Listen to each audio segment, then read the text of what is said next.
오늘 미국 별난사는 제2의 독립전쟁이라고 불린 1812년의 미국과 영국의 전쟁입니다.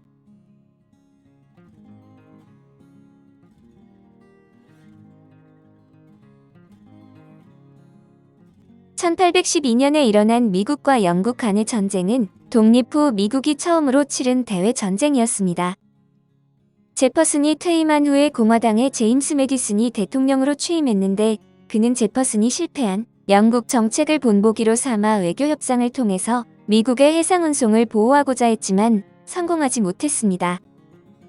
이때는 이미 전쟁 분위기가 고조된 데다 국회 내 강경론자인 매파까지 나서서 강력하게 영국과 전쟁을 치르기를 주장했습니다.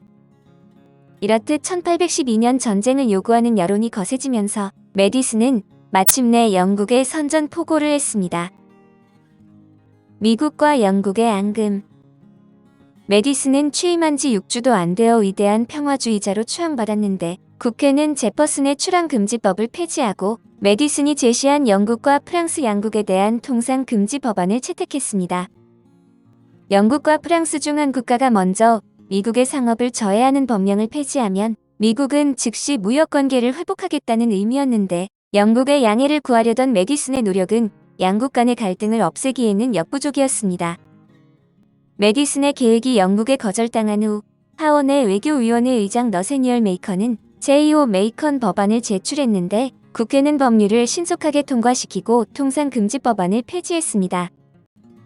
제2호 메이컨 법안은 영국과 프랑스에 대한 무역을 회복하는 대신 1811년 3월 3일까지 영국과 프랑스 중 어느 한쪽이 봉쇄 명령을 수정하지 않으면 미국은 다시 통상금지법을 재개할 것이라는 내용을 담고 있었습니다. 또 조난이나 긴급 공문을 휴대한 경우를 제외하고 영국과 프랑스의 무장 선박은 미국 영해에 진입할 수 없다고 밝혔는데, 법안이 발표되자 나폴레옹이 먼저 받아들이겠다는 반응을 보였습니다. 당시 프랑스의 결정에 대해 존 애덤스는 우리를 대형 전쟁에 끌어들이기 위한 올감이라고 경고했으나 매디슨은 이 주장에 전혀 신경 쓰지 않았습니다. 한편 미국은 별다른 반응을 보이지 않는 영국의 3개월 안에 방침을 바꾸지 않으면 영국에 대한 통상 금지 조치를 재개할 수밖에 없다고 경고했습니다. 그러나 영국은 여전히 미국의 경고를 받아들이지 않고 기존의 입장을 유지했고, 미국은 어쩔 수 없이 1811년 2월 11일에 영국과의 통상을 다시 금지해 미국과 영국의 관계는 더욱 악화됐습니다. 영국의 막무가내식 태도를 두고 미국 국내는 주전파와 주화파로 나뉘었는데, 주전파는 주로 정권을 잡은 공화당이었습니다. 그들은 영국에 대해 외교수단과 경제 제재는 완전히 효과가 없으니 전쟁만이 유일한 방법이라고 주장했으며, 국민 대다수가 영국과 전쟁하는 것을 지지했습니다. 그들은 이미 영국의 봉쇄 정책으로 가혹한 고통을 받았는데, 이런 상황에서 영국에 무릎 꿇는다면 미국은 식민주의를 다시 받아들이고 공화제를 포기하겠다는 의미나 마찬가지였습니다. 주전파 중 일부 젊은 의원은 매파로 불렸는데, 그들은 대외 확장을 주장하면서 영국에서 캐나다를 빼앗은 다음 다른 국가에 선전포고를 하고 플로리다 주를 장악해야 한다고 했습니다. 국무장관 멀로도 이 전쟁을 만족스럽게 끝내고 캐나다를 점령할 겁니다라고 말했는데, 젊은 매파가 국회를 장악하면서 영국과의 전쟁은 금방이라도 일어날 것만 같았습니다. 전쟁의 원인에 대해 앤드루 잭슨은 상품들이 썩고 있는데 해상 패권을 장악한 영국이 외국으로 운송하는 것을 하지 않기 때문이라고 했으며, 인디언의 위협을 없애기 위해서도 피할 수 없는 선택이었습니다. 미국의 선전포고. 1811년 11월에 매디슨은 의회에 보내는 연례교서에서 6회군의 전투 준비 계획을 발표했고, 미국 국회와 하원은 투표를 거쳐 매디슨의 선전 포고문을 통과시켰고, 미국은 6월 18일에 영국의 선전 포고를 했습니다. 영국은 오랫동안 경제수단으로 미국을 압박하면서 그들과의 전쟁을 서두르지 않았는데, 유럽에서 이미 프랑스와 힘겨운 싸움을 하고 있어 또 다른 전쟁을 일으키는 것은 무리였기 때문이었습니다. 게다가 미국 시장을 봉쇄한 후 미국에서의 원료 공급이 중단되자 정부의 금지령 폐지를 요구하는 목소리가 높아졌습니다. 압력에 못 이겨 영국 정부는 미국을 대상으로 시행한 각종 의회 법령을 취소하겠다고 선포했지만, 낙후된 통신 수단 때문에 이 결정은 미국이 선전포고를 하고 5일이 지난 뒤에야 전해졌습니다. 당시 영국은 경제, 군사 분야에서 미국보다 크게 앞선 상태였지만 당시 영국의 군사력은 프랑스와 전쟁을 치르는 데 집중되었기 때문에 캐나다의 남은 병력은 5,000명이 채 되지 않았습니다. 이때 미국 인구는 725만 명, 정규군 7,000명, 시민군 70만 명이었는데 이처럼 군사력이 현저하게 대비되는 상황에서 미국이 선전포고 직후 바로 공격할 목표는 캐나다에 주둔하는 영국군이었습니다. 사실 미국은 영국에 선전포고를 하기는 했지만 치밀한 전투 계획은 세우지 않아서 전쟁 초기에는 군사 작전 지휘 체계에 혼선을 빚었습니다. 선전포고가 있기 몇 주 전에 미시간 주의 주지사 윌리엄 허리 육군 준장으로 임명되어 오하이오 주의 데이튼에서 디트로이트로 진격해 캐나다를 공격할 계획으로 7월 12일 허른 캐나다를 침공했습니다. 그런데 서북 지역에서 소규모 군사 충돌이 일어나 매우 위급한 상황에 처했는데 7월 17일에 영국군이 매키노강에 주둔하는 미국 수비군의 투항을 요구하며 압박을 한 것입니다.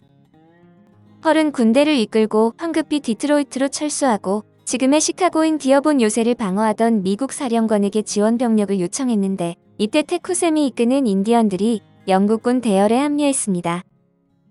이 때문에 헐은 크게 기가 꺾였고 퇴로까지 끊긴 상황이었는데 결국 8월 16일에 윌리엄 헐이 군대를 이끌고 영국에 투항했고 미국의 캐나다 침공은 실패로 돌아갔습니다. 헐이 디트로이트로 철수했을 때 메디슨은 5대5의 통제가 가장 중요하다는 것을 깨달았는데 1813년 4월에 메디슨이 파견한 올리버 해자드 페리 함장은 캐나다의 수도이자 지금의 토론토인 요크빌을 빼앗았습니다. 이어서 8월에 페리가 이리호 전투에서 영국 함대를 섬멸했고 10월에는 해리슨이 템스 전투에서 영국인을 격파하고 영국인과 인디언 연맹을 타파했습니다. 그리고 해안 전투에서 미국 해군은 영국인의 함대가 유럽에서 빠져나올 수 없는 틈을 노려 그동안 감춰두었던 실력을 유감없이 발휘했습니다. 8월에 미국 함대 USS 컨스티튜셔너는 영국 함대 게리에르호를 격파했고 10월과 12월에도 잇따라 영국 함대 몇 척을 대파하여 미국과 캐나다의 경계 지역에서 입은 육군의 피해를 만회했습니다. 그러나 안타깝게도 해군의 승리는 이 전쟁에서 별다른 의미가 없었는데 1812년에서 1813년 겨울 사이에 항구로 돌아온 미국 전투함 대부분은 출항하지 못했습니다. 영국인은 1812년 가을에 델라웨어만과 체서피크만을 봉쇄한 데 이어 1813년 봄에는 뉴욕과 노폭 이남의 각 항구까지 막았기 때문이었습니다. 영국은 여기에 그치지 않고 11월에는 롱아일랜드, 1814년 봄에는 뉴잉글랜드까지 영역을 확장했는데 영국의 봉쇄 정책으로 치명적인 피해를 본 미국 해군은 결국 영국과의 전투에서 끌려다녔습니다.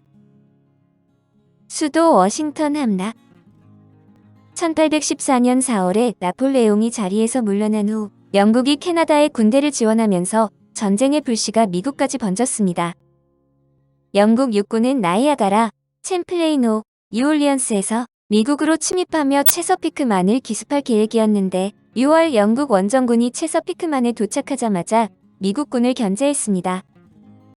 로버트 로스가 이끄는 영국군은 패턱센트 강을 끼고 철수하는 미군을 뒤따라가 손쉽게 수도 워싱턴의 뒷문에 도착했고 영국군은 워싱턴을 공격하는 과정에서 아무런 저항도 받지 않았습니다. 당시 워싱턴은 긴박하게 전투를 준비하느라 정신이 없었는데 메디슨 대통령이 9만 5천 명 소집 명령을 내렸지만 실제로 소집된 사람은 7천 명밖에 되지 않았습니다. 그마저도 사상자 66명을 낸 후 사방으로 흩어졌는데 미국 함정이 로스의 함대를 포위했지만 몇 시간 뒤 워싱턴은 공격을 받았고 메디슨 정부는 바로 철수했습니다. 그러나 국회를 포함한 수도 건물 대부분이 흔적도 없이 불에 탔고 대통령 관저도 예외는 아니었는데 전쟁이 끝난 후 관저를 수리할 때 미국은 불에 탄 자국을 숨기기 위해 외벽을 하얗게 칠했습니다. 그래서 1901년 제26대 대통령인 테오도르 루스벨트 재임 시기에 백악관이라는 정식 명칭이 생겼는데 영국군은 이틀 동안 워싱턴을 쑥대밭으로 만들어 놓고 다음 목표인 볼티모어로 이동했습니다. 이곳에서 영국군은 완강한 저항에 부딪혔고 9월 중순 로스 장군이 전투 중에 총에 맞아 죽으면서 체서피크만 전투는 끝이 났습니다. 뉴올리언스 수호전 남쪽의 문턱 뉴올리언스를 지키는 전투는 앤드루 잭슨 장군이 지휘했는데 1813년 11월부터 1814년 초까지 잇따라 5차례 전투를 치르면서 양측은 팽팽하게 맞섰습니다. 1814년 하반기에 영국은 강력한 지원군을 조직했는데 전열함 11척, 프리기탐 14척과 그맞게 전선 몇 척으로 뉴올리언스 쟁탈전을 준비했습니다. 반면에 미국의 잭슨 장군은 병력 5,000명과 소형 포함 7척, 포 10여 문이 전부인 상황에서 1815년 1월에 영국군과 전투를 치렀습니다. 미시시피강의 남쪽 해안에서 존 아델 준장이 이끄는 켄터키 시민군이 영국군에 격파되어 미국군의 측면 날개가 적에게 완전히 노출되었습니다. 그런데 영국군의 패컴 장군은 이 기회를 포기하고 별다른 작전 없이 밀집형 대열로 정면 돌파에 나섰는데 잭슨의 삼엄한 방어에 부딪혀 패컴과 군사 2천여 명이 사망하거나 부상당하거나 실종되었습니다.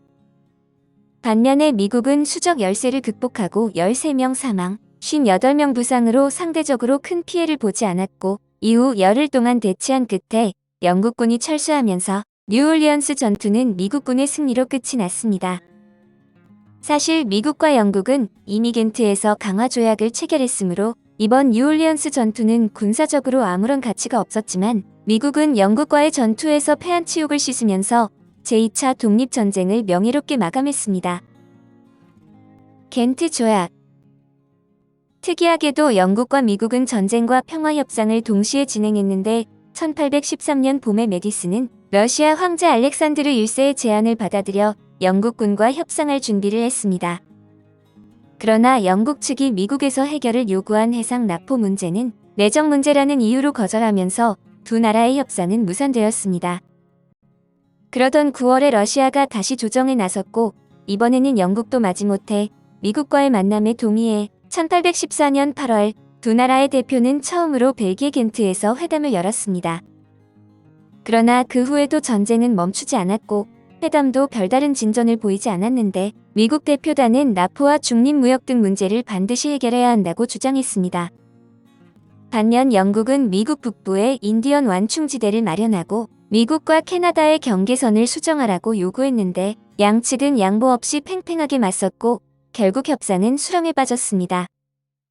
한편 그런 와중에 잇따라 패한 영국이 양보하기로 했는데 유럽의 정세 변화로 불리해진 영국은 조약 체결에 동의하고 빈회의에 참석한 각국과 나폴레옹의 재기를 막기 위해 새로운 반프랑스 동맹을 맺었습니다.